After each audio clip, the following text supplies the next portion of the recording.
Corren los primeros días del año 1809 y en Buenos Aires el poder del virrey Santiago de Liniers está amenazado. España es invadida por los franceses. El rey Fernando VII está prisionero. El héroe de la reconquista de Buenos Aires enfrenta resistencias. En la Plaza de la Victoria, algunos vecinos se juntan bajo el lema «Abajo el francés Liniers, queremos una junta». De pronto, ocurre algo inesperado. Varias columnas de milicianos ocupan la plaza. Son los regimientos más poderosos que apoyan al virrey. La superioridad bélica de los cuerpos milicianos criollos triunfa. Por primera vez, una fuerza militar local resuelve un conflicto político.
En los siglos XVII y XVIII, en lo que más adelante será el territorio argentino, la actividad militar es algo cotidiano. Son habituales los conflictos bélicos entre la sociedad hispano-criolla y las comunidades indígenas independientes del Chaco y la región pampeana. A su vez, entre 1680 y 1776 se desarrollan 6 conflictos armados entre españoles y portugueses, sobre todo por el control de la banda oriental. Básicamente el problema militar central que tiene el Virreinato del Río de la Plata es la relación con el Imperio Portugués. Están al lado del Imperio Portugués, hay una disputa sobre todo por la banda oriental del Uruguay. Entre el 80 y el 50% de las tropas que movilizaban las autoridades coloniales eran milicianos guaraníes. Eso cambia con la expulsión de la Compañía de Jesús. No porque desaparezcan las milicias guaraníes, sino porque dejan de ser tan eficaces y hay mucha desconfianza de las autoridades para movilizarlas. El primer cuerpo militar profesional en el Río de la Plata, en Buenos Aires, se crea junto con el fuerte que se construye en Buenos Aires, y a mediados del siglo XVII eran unas 40 soldados profesionales. O sea, no era nada. Lo esencial ahí del cuerpo militar eran los vecinos, que conformaban milicias y que eran convocados cuando era necesario, pero que normalmente eran otras cosas. Lo que más adelante serán las Fuerzas Armadas Argentinas son herederas de la estructura militar del Imperio Español. En el 1700, las fuerzas terrestres del ejército español en América se dividen en 3 grandes conjuntos. Por un lado está el ejército de dotación, integrado por los llamados veteranos. Estos reciben un sueldo, mantienen el orden interno y cumplen la función de defensa ante posibles ataques. Constan de varias unidades denominadas fijas que se encuentran en distintas ciudades. Al mismo tiempo, existe el ejército de refuerzo, oficiales y soldados veteranos llegados desde España para sofocar posibles rebeliones o actuar en campañas específicas. Y por último, se encuentran las milicias. Estas son unidades territoriales integradas por civiles de entre 15 y 45 años, con domicilio fijo, que tienen la obligación de armarse en ciertas ocasiones para defender su región. Ser miliciano se encuentra en el rango más bajo de la organización militar. Por lo tanto, es una actividad rechazada por los sectores pudientes, que muchas veces pagan a los llamados personeros para que los reemplacen en esa obligación. En su mayoría, los soldados milicianos son americanos y solo cobran un sueldo mientras están en campaña. Son las milicias las que llevan adelante las luchas fronterizas y gran parte de los conflictos con los portugueses. Hasta mitad del siglo XVIII, la defensa del territorio descansaba en una pequeña dotación de fuerza enviada desde la península ibérica, de soldados, como se los llamaba, veteranos, con oficiales de carrera, en el sentido que formaban parte del ejército del rey. Y las milicias estaban conformadas por los propios vecinos de las ciudades. Eran milicias esencialmente urbanas. Después en el siglo XVIII se incorporan algunas milicias rurales de caballería, pero básicamente eran milicias de tipo urbana que estaban integradas por los vecinos. Si la vecindad era una categoría que no es la misma que ahora, ¿no? La vecindad era una categoría restrictiva. No es que todos eran vecinos, los vecinos eran los varones libres, por lo tanto no los indígenas, no los esclavos, etcétera, etcétera, y en general los que eran jefes de hogar con actividades independientes, y por lo tanto eran familias, si no de élite, digamos, relativamente de élite, una categoría que inicialmente fue muy restrictiva y a medida que pasa el periodo colonial se va ampliando un poquito a otra gente, pero siempre sigue siendo restrictiva. Y esos grupos de poder local, sobre todo lo que se estructuraban en torno a los cabildos de todas las ciudades y las villas, eran lo que tenían a su cargo la organización de las milicias. Que ahora ya no eran tanto milicias guaraníes, sino sobre todo milicias del conjunto de los grupos sociales que integraban la población. Esta gente son los que básicamente gobiernan el mundo colonial, son los que tienen derechos políticos, por ejemplo, de participar en el cabildo es la instancia de gobierno básica del mundo colonial, pero también tienen obligaciones, y la principal obligación es justamente de formar parte de esas milicias, que son los cuerpos militares fundamentales del mundo colonial, pero que no son cuerpos militares profesionales y permanentes, sino que son convocados en función de circunstancias. Con la intención de perfeccionar la administración en América, obtener más recursos y mejorar la defensa de sus dominios, la corona española toma una serie de medidas llamadas reformas borbónicas. En 1776, bajo el reinado de Carlos III, se establece la creación del Virreinato del Río de la Plata con capital en Buenos Aires. Otra reforma le da un nuevo papel al ejército imperial, que deja de ser solo un cuerpo defensivo para representar y hacer cumplir la autoridad del rey. Así, gran parte de los oficiales militares se convierten en agentes políticos y administrativos. Por eso, antes de ser virreyes, los 13 virreyes del Río de la Plata fueron exitosos militares. Dos claros ejemplos de este fenómeno son Pedro de Ceballos, ganador de la guerra con los portugueses en 1776, y Santiago de Liniers, vencedor de los británicos en 1806 y 1807.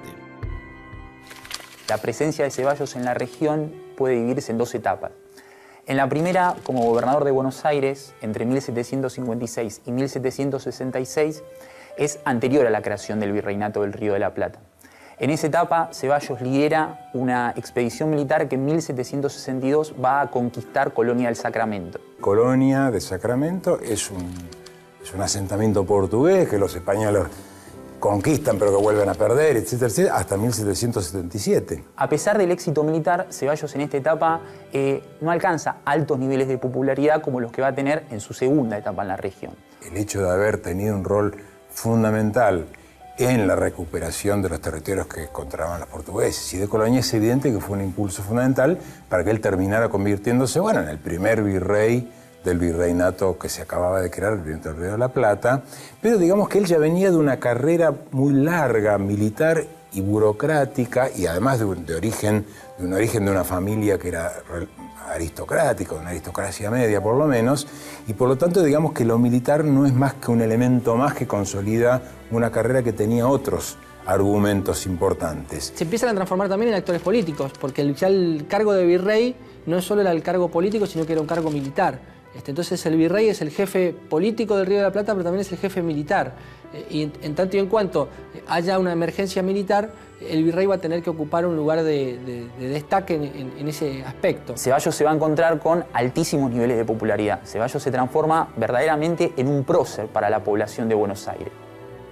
Algunos indicios que muestran de esto es que cuando Ceballos retorna a Buenos Aires luego de conquistar definitivamente Colonia del Sacramento en 1777, lo reciben las principales corporaciones de la ciudad, como el Cabildo, que en la primera etapa habían resistido su liderazgo, y también los sectores populares, con poemas que lo comparan con Julio César, con los grandes generales de la historia.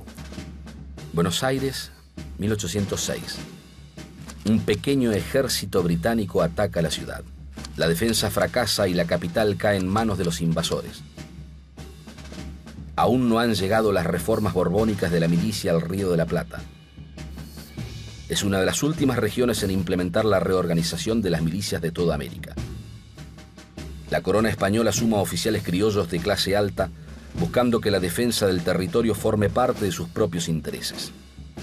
El entusiasmo y el temor a sufrir un nuevo ataque provocan una convocatoria masiva. Casi todos los hombres de edad adulta en Buenos Aires se suman a la formación de nuevos cuerpos milicianos voluntarios. La victoria de las tropas de Santiago de Liniers vaticina un gran cambio. Los oficiales son elegidos por las tropas y se crea una relación fluida entre los designados, miembros de estratos sociales con influencia y los alistados, que pertenecen a los sectores populares. El cambio del esquema militar es inminente.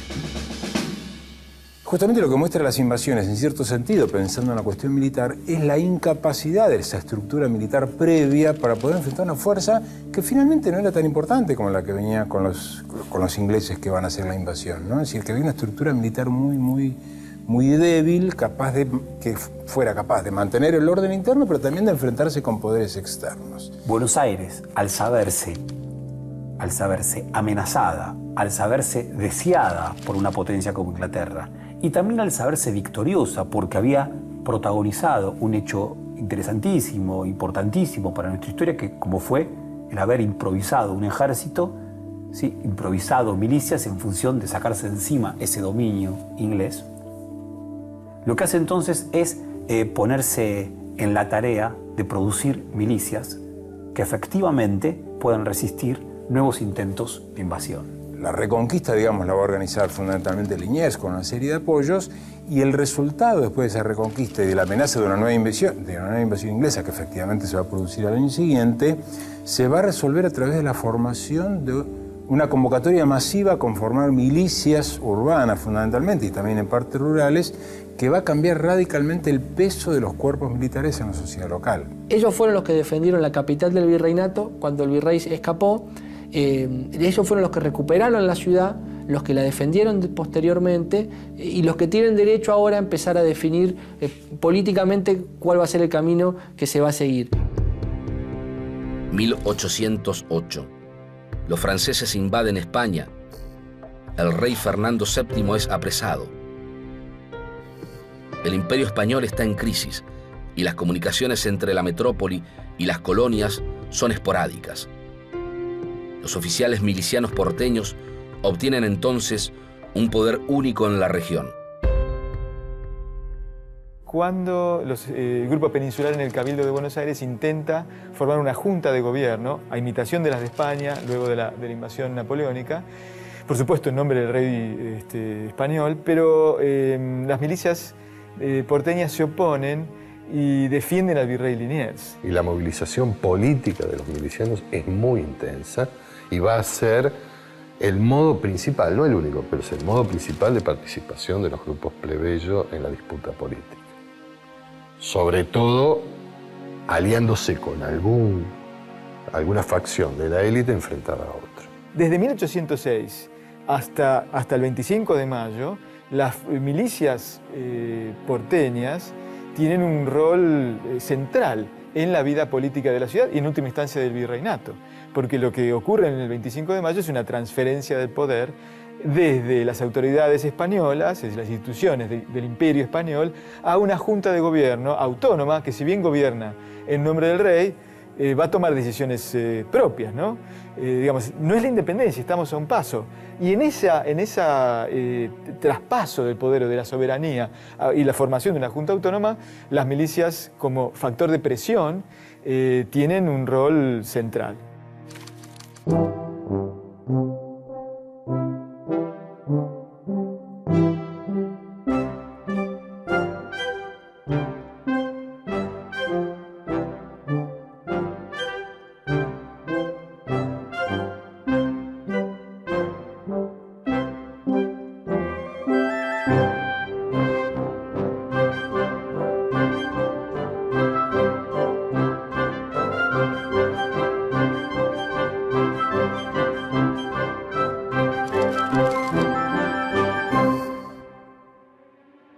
Mayo de 1810. Una nueva etapa comienza. el virrey Baltasar Hidalgo de Cisneros es obligado a renunciar. La primera junta es presidida por Cornelio Saavedra, jefe de uno de los cuerpos milicianos más poderosos, los patricios. 4 días después, una de las primeras decisiones de la junta es convertir las milicias porteñas en un ejército regular que asegure que todas las provincias acaten lo decidido en la capital. Desde entonces, el 29 de mayo se conmemora el Día del Ejército. Cornelio Saavedra, que va a ser uno de los más destacados representantes, de los más destacados voces, ¿sí?, y actores de ese cabildo, ¿sí?, abierto de mayo de 1810. Por lo tanto, quizás no estaban sus patricios en ese cabildo, pero sus patricios en gran medida estaban representados por él. El 29 de mayo, una famosa proclama que redacta el secretario de Guerra, que era Mariano Moreno, y es considerada el acta fundacional del ejército argentino, se convoca a toda la población masculina a organizarse en milicias para alistarse para lo que va a ser la guerra. En mayo de 1810, el ejército regular del imperio en el Río de la Plata está tremendamente disminuido, y de lo que hay, que es muy poco, que son menos de 2.000 efectivos, están en un 95% ubicados en lo que hoy es el Uruguay. O sea, en Buenos Aires no hay más de 300 soldados del ejército regular. A partir de allí, el Río de la Plata, que la ciudad de Buenos Aires ya venía de una gran militarización por la invasión inglesa, extiende esa gran militarización al resto del virreinato del Río de la Plata. De alguna manera, en la década del 10, va a seguir habiendo, obviamente va a seguir habiendo siempre una estructura miliciana que va a ser muy importante. Lo que pasa es que las milicias ahora son distintas a las milicias coloniales, porque ahora los vecinos son cada vez muchos más. A partir de este momento, se establece una lucha entre los que adhieren a la Junta y aquellos que se le oponen, que más tarde serán llamados realistas. Es el comienzo de una guerra que durará 15 años y llevará a la independencia de un nuevo país, separado de la monarquía española. Un conflicto que les dará a los militares un nuevo lugar en la política. La presencia de la guerra en la vida cotidiana es permanente. La actividad militar cobra por entonces un gran prestigio. Desde 1811, los gobiernos revolucionarios intentan aumentar la profesionalización del ejército. Los oficiales dejan de ser elegidos por las tropas y el nivel de disciplina aumenta. En este contexto, algunos antiguos militares de carrera como Juan José Viamonte se vuelven importantes por su alta preparación respecto de los jefes de milicia. Del mismo modo, cuando en 1812 llega desde Europa un grupo de oficiales, entre los que se encuentran Carlos de Alvear y José de San Martín, muy rápidamente son nombrados en cargos de alto rango por su saber técnico y por la experiencia adquirida en las guerras napoleónicas. Pero la importancia de la preparación técnica y de la disciplina no es fácil de inculcar entre militares que, sobre todo, resaltan la valentía como virtud. La popularidad de los militares aumenta y se convierten en el grupo más poderoso de la sociedad revolucionaria. Muy pronto actuarán en la nueva vida política. Bueno, luego de la revolución, lo primero que hay que entender para pensar en el tema de los cuerpos militares es que la revolución implica el inicio de un largo periodo donde la guerra va a ser prácticamente el centro de todo. Toda esta transformación que se empieza a dar en la organización militar a partir de la Guerra de la Independencia y de la Guerra Civil genera una transformación o un quiebre con cómo era la forma anterior, en la etapa colonial. Fundamentalmente con que ahora la pertenencia a alguna organización armada, ya sea regular o de guerrillas, una milicia, generaba o podía generar un ascenso social en los protagonistas. Esos jefes militares tienen rápidamente, además de su responsabilidad militar, responsabilidad política. Ganar una gran batalla era rápidamente pasar a ser un hombre político de relevancia. Belgrano probablemente lo pudo ser después de las batallas de Tucumán y de Salta. Lo que pasa es que rápidamente las otras dos batallas destartalaron esa construcción. Güemes lo es en Salta y lo es fundamentalmente, y por eso llega a ser gobernador, porque tiene el beneplácito, tiene el apoyo, tiene el carisma frente a esas multitudes gauchas que lo apoyan, y esa es una reserva política de primer orden. Es decir, hay un doble rol de comandante de milicias y, en este caso, gobernador, ¿no? Lo que hace entonces Güemes es producir una enorme militarización de esas masas rurales. Masas rurales que muchas veces eran simplemente trabajadores, peones. Con lo cual tienen un papel central en la organización que no se termina con la guerra de la independencia, sino que seguirá después. Durante la Guerra de la Independencia, iniciada en 1810, los jefes militares intervienen activamente en el escenario político. Sin embargo, la aparición de un espíritu de cuerpo entre los oficiales no se traduce en una intervención política como grupo unido. El ejército no toma una postura como institución, sino que los jefes militares participan, según sus intereses y creencias, en los distintos grupos políticos en los que está dividida la sociedad revolucionaria. Ante la falta de leyes que regulen el acceso al poder, las disputas se hacen frecuentes. Las tropas se movilizan. Los conflictos entre las distintas tendencias revolucionarias son protagonizados por militares, pero también hay presencia popular. Abril de 1811. Una multitud apoyada por los cuerpos militares presentes en Buenos Aires exige cambios en la Junta de Gobierno. Apenas un año después, José de San Martín y su tropa obligan al primer triunvirato a renunciar. La participación popular y las milicias reorganizadas vuelven a protagonizar una fuerte rebelión. En 1815 hacen caer al director supremo, Carlos de Alvear. El ejército y la milicia son espacios donde los hombres de origen popular, soldados voluntarios o forzados, hacen su primera experiencia política. Protagonizan motines por falta de pago, maltratos o contramedidas consideradas injustas. Milicias movilizadas y tropas regulares movilizadas, generalmente cuando hay dificultades para pagarles, hay un problema adicional, que es cómo se mantiene un ejército al que no se le paga ni no se le alimenta. Esto es muy claro en la época de la Revolución y durante toda la mitad del siglo XIX. ¿Cómo se hace? A través del botín. La tropa se remunera a través de lo que se reparte del botín de los vencidos. Belgrano dice, quise formar un batallón con muchachos del comercio, o sea, de familias bien, y no pude, no hubo manera. ¿No? ¿Por qué? Porque no eran ellos los interesados en sumarse al ejército. Los que estaban interesados en sumarse al ejército eran las clases populares, el bajo pueblo, como se suele decir. ¿Por qué estaba interesado? Y por un lado hay una hipótesis que puede ser una hipótesis virtuosa, por el ardor patriótico. Pero por otro lado hay otra hipótesis que es muy concreta y material, se les pagaba. El fenómeno militar se convierte en un fenómeno, diríamos, total prácticamente. Hay algo de la constitución de lo nacional como identidad, como imaginario, que mucho tuvo que ver con el dinamismo de una revolución que hizo que biografías personales que quizás estaban destinadas a circular solamente en un lugar, ¿sí?, se entremezclaran, se movieran, se desplazaran. La lucha que llevará a la independencia comienza en Buenos Aires con la Revolución de Mayo de 1810.